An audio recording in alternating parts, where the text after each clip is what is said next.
first of all, President Chen, thank you so much for inviting me. Actually, you invited me several times to come to NTU, and I was honored every time to come here, but sometimes when I come to Taiwan, it's very, very busy, and especially around Computex timing, it's always very busy. So this is actually a great time that I can visit, and thank you for the warm invitation, and Professor Wu as well. Thank you so much. It's really my pleasure to be here to meet all of you very talented students, and you make me feel very old, but hopefully I can give you a few stories for your career.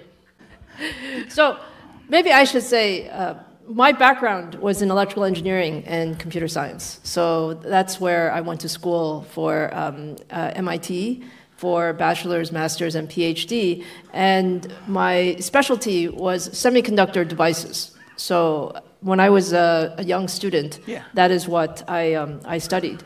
Now, for AMD, I've been in the semiconductor industry for over 30 years. And what you find is that the technology moves so fast. So for AMD, I've been with the company since 2012 and CEO since 2014. And probably the most important thing with any company is to decide what do you want to be when you grow up. And for AMD, my belief is that our specialty is in high-performance computing. And high-performance computing is really at the center of all of our lives today. I'd like to say that AMD's technology touches billions of people every day, whether you're talking about cloud data centers, or you're talking about anywhere in the edge of the network, or you're talking about PCs, or automotive, or industrial. You probably can touch some of AMD's technology. But from a technology company, the most important thing is you have to have a long-term strategy and roadmap. And so our focus was really on three things. First is high-performance computing. The second is to have really excellent partnerships. So TSMC is at the center of our partnership overall. And then the third piece is that the semiconductor industry is changing. And many of you have heard that Moore's Law is slowing down and changing. And we made a big bet on chiplet technology as a very key area going forward. So these are some of the things that were important for AMD. And today, I'm very happy to say that when you look at the top supercomputers in the world, we have 5 out of the top 10 supercomputers are based on AMD's technology. And from that standpoint, I really feel that high-performance computing is at the center of what's most important going forward. So I heard that many students still view that chip design is the most exciting thing.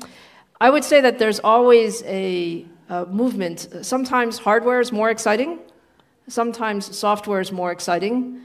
I think from my standpoint, the most exciting part of design is actually holistic design. So you have to really design hardware and software and systems together, especially when we're talking about AI going forward. You cannot design each piece separately. You actually have to think about what is the overall system application, especially thinking about the algorithms and the applications. And then you can think about how do you want to design your chips. Yeah, the one thing I can say about AI industry is every week there is new technology and innovation that is coming out. And I think DeepSeek was one of those areas. When it came out in January, I think there was some surprise. Yeah. There was some surprise. And when you look at what they've done, it's actually pretty clever technology in terms of really gathering all of the different innovations using the mixture of expert models and so on and so forth. But the main thing that we saw with DeepSeek is when you can find a way to make AI more accessible and actually cheaper, you actually will have more usage and application of AI. Okay. So the main thing that DeepSeek has done is it really has accelerated the application of AI. Okay. Of course, that's not a market statement. That's a technology statement. From everything that we see, the key point about AI is that there's no one-size-fits-all for the computing ecosystem. You have the very large frontier models where the few people who can invest at that level, hundreds of billions of dollars, are going to go as fast as possible because they want to build the best model.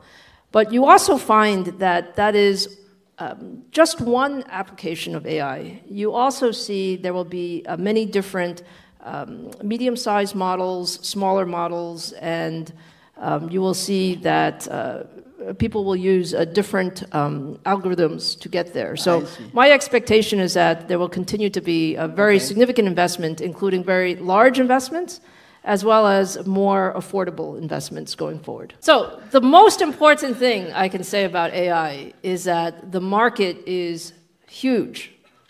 We expect that the market over the next 3 or 4 years will be 500 billion area.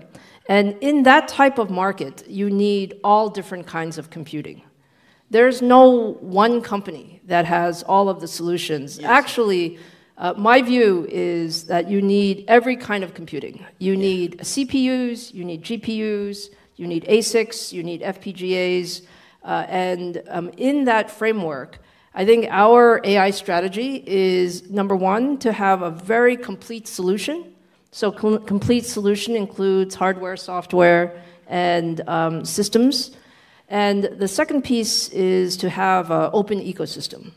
One of the most important things is to foster collaboration and to have an open ecosystem. And that way, people can learn from each other. That was also another important part about DeepSeek, is it was an open model, and as a result, many people innovated on top of that. So my answer to your question is the main thing to say is the market is huge, and our AI is throughout every aspect of our business, including the largest data centers to even at the PC level. We believe that there will be a lot of AI. So there's a lot of market for all of us. So I think the Taiwan ecosystem is very special. And when you look at the Taiwan ecosystem, starting from the TSMC ecosystem, which really has built this incredible manufacturing capability, and then including all of the ODM, OEM ecosystem, manufacturing ecosystem, design ecosystem, and I think more investment on the software and system side will come in. From an AMD standpoint, we're very proud of our team here in Taiwan. It's a very important piece of our overall R&D. But the other thing I would say is, in this world today, the ecosystems are very interconnected, and from a United States standpoint, I think we do rely on a lot of the Taiwan manufacturing ecosystem, and trying to build resilience into that ecosystem is important. I think happy to say that I was born in Tainan, and my parents immigrated to the United States, and as you can imagine, that was a very big move for them. Yeah. And when we went to the U.S. as a family, I think the key part that my parents always instilled upon me is education is so important. So for all of you in school, I remember when I was in school at MIT, I very much wanted to finish school. So after my bachelor's degree, I actually thought I should finish school and go to work. And my parents said, no, Lisa, you cannot do that. They strongly suggested I get a PhD. And at the time, I was very impatient, very impatient. I was like, oh, school is enough. It's enough. Maybe some of you feel the same way. And the truth is, my parents were right, because what you get from your university and your graduate school is really an opportunity to learn many different things and to build the confidence to really solve the future problems. So even though I was not happy with my parents at the time, I think they were absolutely right. And as the experience to be CEO of AMD, I would say it was kind of my dream job to start from a semiconductor engineer to become a business person and then become a semiconductor leader. But it was not easy, especially in those early years. Yes. And my parents and family have always been very supportive of that. And I'm very lucky in that way. I see. My thinking is that there are many different kinds of leaders. Many different kinds of leaders. And we have a lot of respect for all kinds of leaders, but I truly believe that the university education is so helpful. Like these years that you're in the university is really the best time to learn and to decide what you enjoy the most so that you can decide your next step in your career. Okay. First of all, I have tremendous respect for Jensen. Okay. Tremendous respect. I think as a founder of NVIDIA, he has really built an amazing company. I would say that we run independent companies, though. So probably as a semiconductor industry, we do have a Semiconductor Industry Association in the U.S. Where all semiconductor companies are there, and together in that forum, we would exchange some ideas. So I can say in my experience, I had one piece of probably the best advice that I received from a mentor was to tell me, Lisa, whatever you do, I would suggest that you pick the hardest problems. So the advice they gave me is to run towards problems. And actually, I think that's the best advice that I can give students because there's so many interesting things to do in the world. Choosing a project or a problem or a company where you can make a big impact, you will learn so much and be able to contribute so much. And I can say for sure that I learned the most from the biggest mistakes I made. So mistakes are not a bad thing. Mistakes are actually a good thing because you can learn from those lessons and be better in the future. Political science is not the easiest question. Technology is actually a little easier.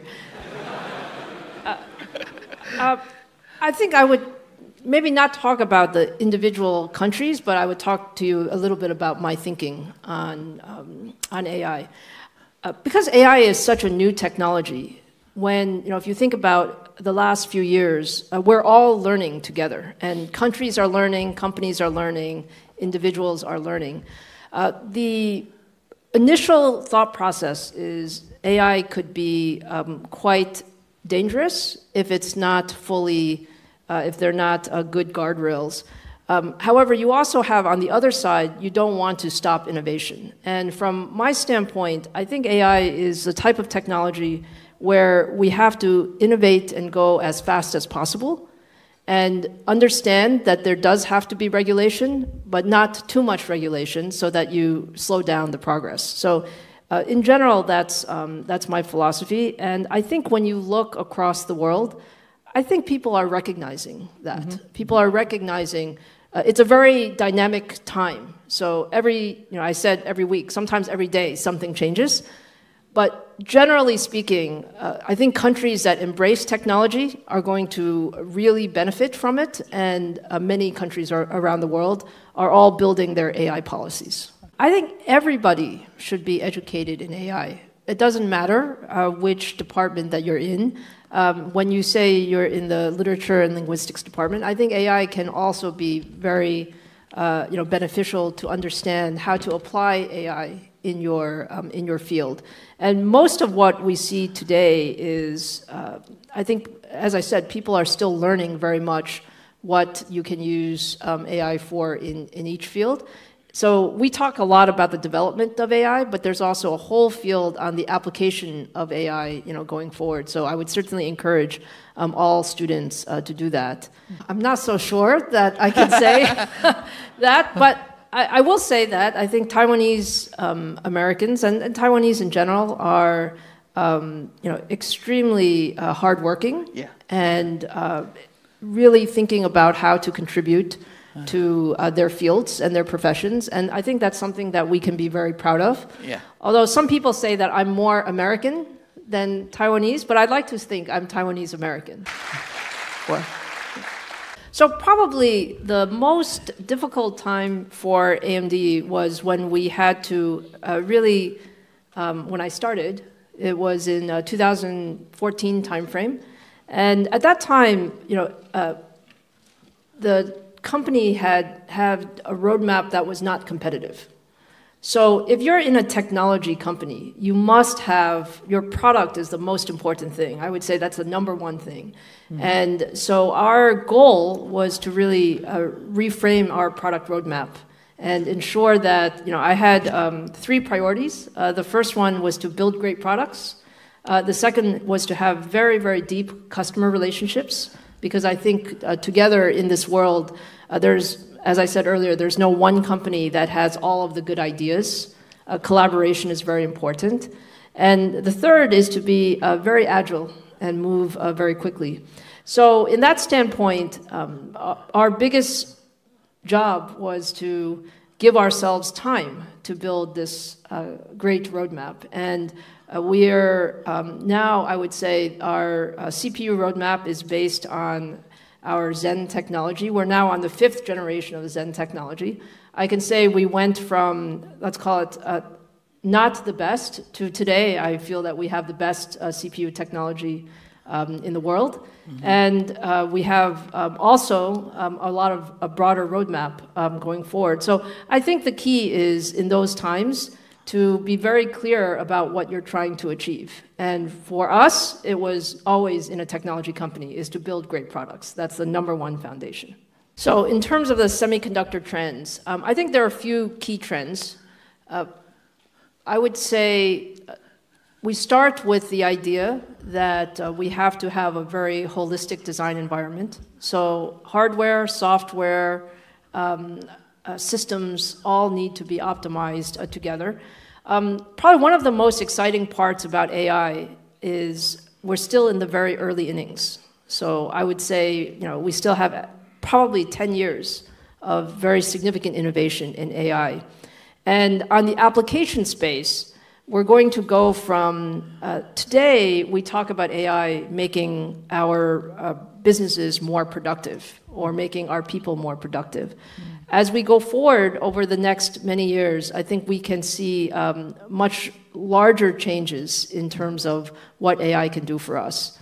Probably one of my most exciting areas or most interesting areas is in healthcare and life sciences. So I know that there's a medical school here, and the application of AI together with medicine, I think, can help us solve things like cure diseases and find new drug therapeutics, also help diagnose the future health problems much sooner. So that's just one example of what AI, I think, can do going forward. I would say the following. I would say that I would encourage you to be very ambitious in what you would like to achieve. So the most important thing for either young students or early in your career is, you can do anything.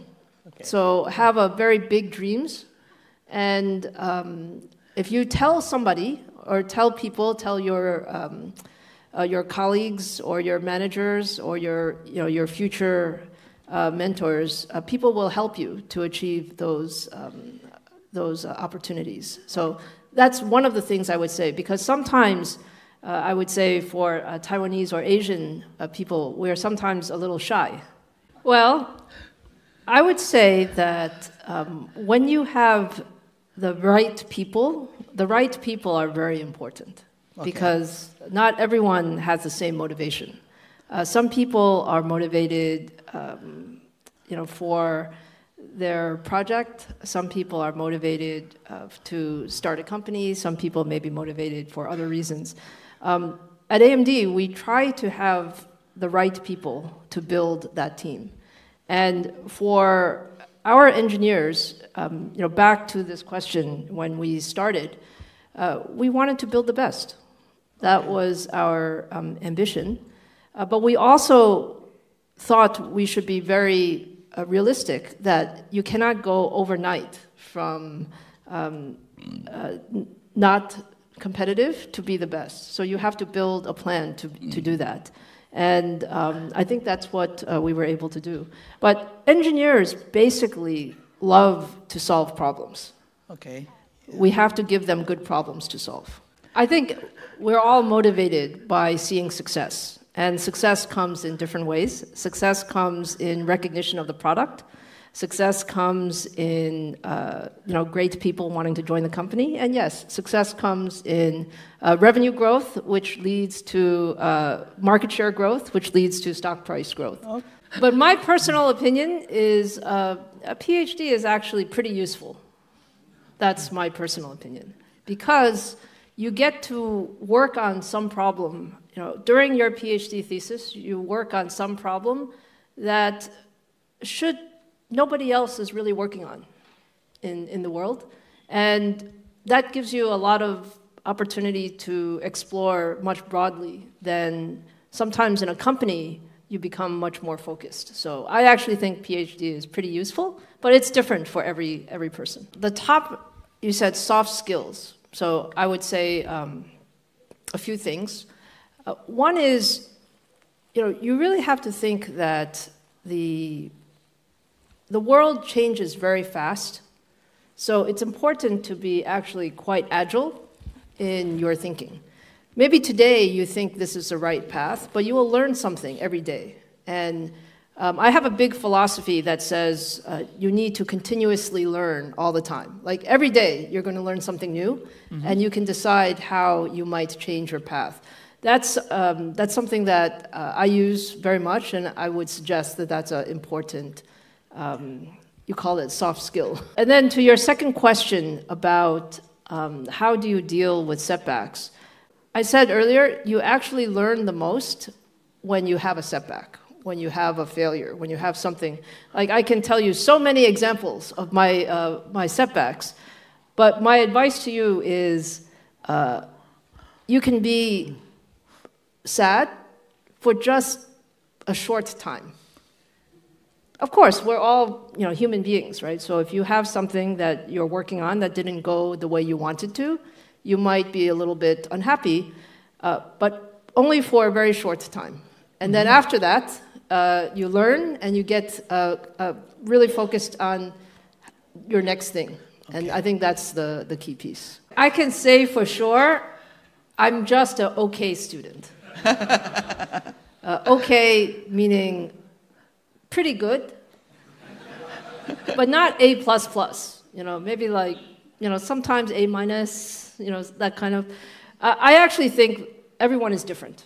Everyone is different. Yes. And the most important thing is take whatever you learn to apply it in the real world.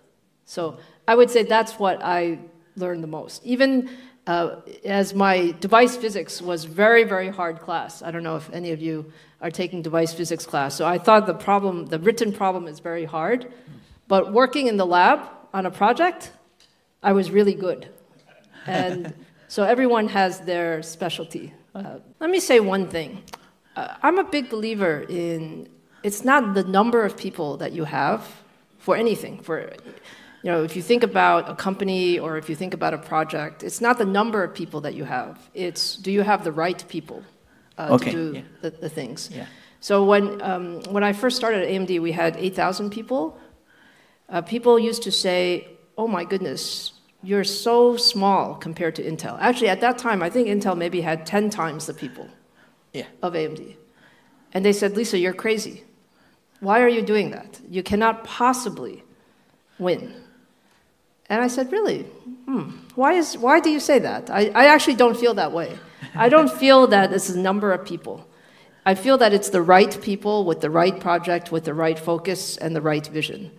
And to the point about how do you optimize, I think everyone has, in your mind, what you can see as your path. And every company's path is different. So I think from my standpoint, and maybe since this is the last question, I will make it a little bit broader. We are incredibly lucky to be in this technology field. I hope all of you feel this way because, we're working on things. What I really enjoy about what we're doing in technology is the technology that we're working on is touching billions of people every day. It is having an impact on people's lives. It will make companies better. It will make your life better. It will make our future healthcare better. It will make our future sustainability better. From all of those aspects, we're very lucky to work on this type of technology. Mm-hmm. And so we have to find, what is it that we're going to do best? And for us at AMD, it's around high-performance computing. I don't believe that we can do everything. But I do believe that in high-performance computing, it can have a very wonderful impact on people's lives, and that's what we choose to do.